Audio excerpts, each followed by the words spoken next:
क्या आपको भी इनकम टैक्स नोटिस रिसीव हुई है?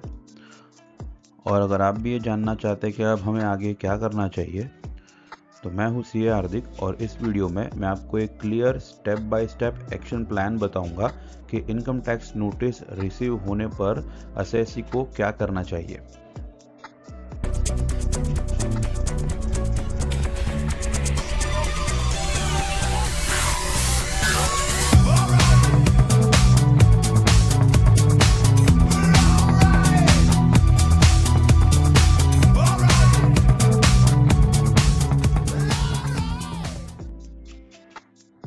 सबसे पहला रूल है कि आपको पैनिक नहीं होना है। ज़्यादातर इनकम टैक्स नोटिस जो है वो एक रूटीन चेक के लिए सेंड की गई होती है।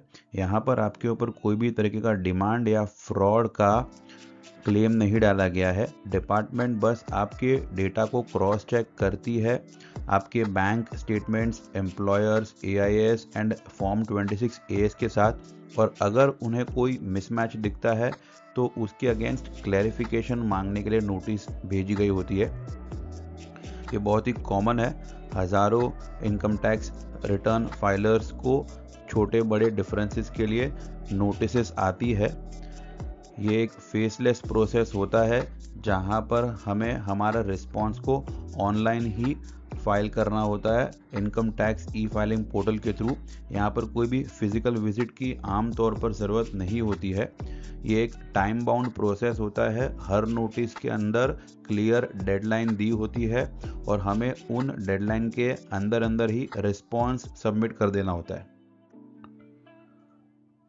आइए डिस्कस करते हैं कुछ common types of income tax notice जो डिपार्टमेंट रिटर्न फाइलर्स को सेंड कर सकते हैं। पहला है 143(1). ये एक इंटीमेशन होता है और ये हर रिटर्न फाइलर को सेंड किया जाता है। इसके अंदर डिपार्टमेंट आपको इंटीमेट करती है कि आपका रिटर्न प्रोसेस हो गया है, आइदर विथ रिफंड और विथ डिमांड। दूसरा है सेक्शन 139(9). ये नोटिस डिफेक्टिव रिटर्न के लिए होता है। ये तब भेजा जाता है जब आपके रिटर्न में कोई डिफेक्ट है या रिटर्न आपका इनकम्प्लीट या इनकंसिस्टेंट पाया जाता है और आपको 15 दिन तक का वक्त दिया जाता है इस डिफेक्ट को करेक्ट करने के लिए। तीसरा है 142(1) के अंदर यहाँ पर एओ आपको नोटिस भेज सकता है फॉर एन इंक्वायरी अगर उसे एडिशनल इंफॉर्मेशन या डॉक्यूमेंट्स की ज़रूरत हो, either based on your return filed, और अगर आपने आईटीआर फाइल ही नहीं किया है तब भी आपको ये इंक्वायरी आ सकती है। Section 143 subsection 2 scrutiny. अभी एक डिटेल्ड एग्जामिनेशन होता है आपके इनकम टैक्स रिटर्न का। अब ये स्क्रूटिनी हर रिटर्न फाइलर को नहीं आती है। कुछ ही सिलेक्टेड रिटर्न्स के ऊपर स्क्रूटिनी के लिए नोटिस आ सकती है। नेक्स्ट है 148 या 148A के अंदर रीअसेसमेंट का नोटिस। यहाँ पर अगर इनकम टैक्स ऑफिसर को ऐसा लगता है कि आपने कुछ ऐसी इनकम है जो आपने रिपोर्ट करी ही नहीं है और उसके बिना आपने रिटर्न फाइल किया है या आपने रिटर्न फाइल ही नहीं किया है, तो वो आपको रीअसेसमेंट करने को कह सकता है। ये एक सीरियस नोटिस होता है, इसे इग्नोर ना करें। नेक्स्ट है 156। इसमें डिपार्टमेंट आपको डिमांड रेज कर सकती है। यहाँ पर टैक्स, इंटरेस्ट, पेनल्टी वगैरह पे करने का डिमांड आपको भेजा जाता है।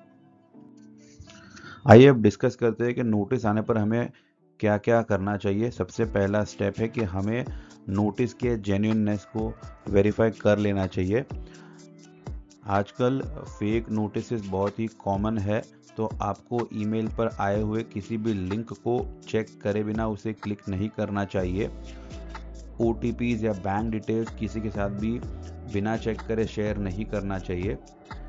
आप सीधे अपने ऑफिशियल इनकम टैक्स वेबसाइट पे जाइए, वहाँ पर आप लॉगिन करके ई प्रोसीडिंग्स पर जाइए, यानी कि पेंडिंग एक्शन के टैब में ई प्रोसीडिंग्स में जाके वहाँ पर आप नोटिस चेक करिए कि वाकई में आपको नोटिस आया है या नहीं। नोटिस अगर आता है तो उसके ऊपर डॉक्यूमेंट आइडेंटिफिकेशन नंबर यानी डिन को वेरीफाई करिए। अगर प्रॉपर डिन नंबर है तो ही वो नोटिस जेन्युइन है। दूसरे डिटेल्स को आप मैच करके देख लीजिए चेक करने के लिए कि वो फेक नोटिस है या नहीं। अगर आपको डिटेल्स मैच नहीं हो रही है, नोटिस फेक लग रही है, तो उसे इग्नोर कीजिए। स्टेप 2, नोटिस के जेन्युइननेस को वेरीफाई करने के बाद आपको ये समझना होगा कि ये नोटिस है क्या, किस लिए आया है। तो उसके अंदर हमें पहले चेक करना है कि उसका सेक्शन क्या है, इससे हमें पता चलेगा नेचर ऑफ नोटिस क्या है। दूसरा, हमें ये चेक करना चाहिए कि ये एग्जैक्टली किस पीरियड के लिए नोटिस आया हुआ है। तीसरा, हमें ये चेक करना होगा जो कि बहुत इम्पॉर्टेंट है, और वो है उसका डेडलाइन, कितने टाइम तक में हमें उस नोटिस को रिस्पॉन्ड करना है। नेक्स्ट, आपको ये चेक करना होगा कि क्या क्या डॉक्यूमेंट्स रिक्वायर्ड है डिपार्टमेंट के द्वारा। आपको वो सारे डॉक्यूमेंट्स अरेंज करने होंगे रिस्पॉन्स फाइल करने के लिए। And lastly and most important, आप चेक करिए कि नोटिस आने का कारण क्या है, एग्जैक्ट इशू क्या है। स्टेप 3, नोटिस को समझने के बाद उसको रिस्पॉन्ड करने के लिए जो सपोर्टिंग डॉक्यूमेंट्स है उन्हें अरेंज करना होगा, जैसे कि फॉर्म 16 या 16A, जिसे हम सैलरी सर्टिफिकेट या TDS सर्टिफिकेट भी कहते हैं, रेलेवेंट पीरियड के बैंक स्टेटमेंट्स, उस ITR में जो भी हमने डिडक्शंस क्लेम किए होंगे इन्वेस्टमेंट के या लोन्स के, तो उनके रिगार्डिंग प्रूफ्स, ITR फाइल किया होगा तो उसका एक्नॉलेजमेंट, साथ में उसका वर्किंग यानी कि उसका कंप्यूटेशन, रेलेवेंट पीरियड का AIS एंड फॉर्म 26AS। इन सब के अलावा अगर आप कोई और एविडेंसेस प्रूफ सबमिट कर सकते हो जो उस नोटिस से रिलेवेंट है, तो उन्हें भी आप सबमिट कर सकते हो। नाउ स्टेप 4, जो नोटिस आया है उसका रिस्पॉन्स फाइल कर दीजिए ऑन टाइम।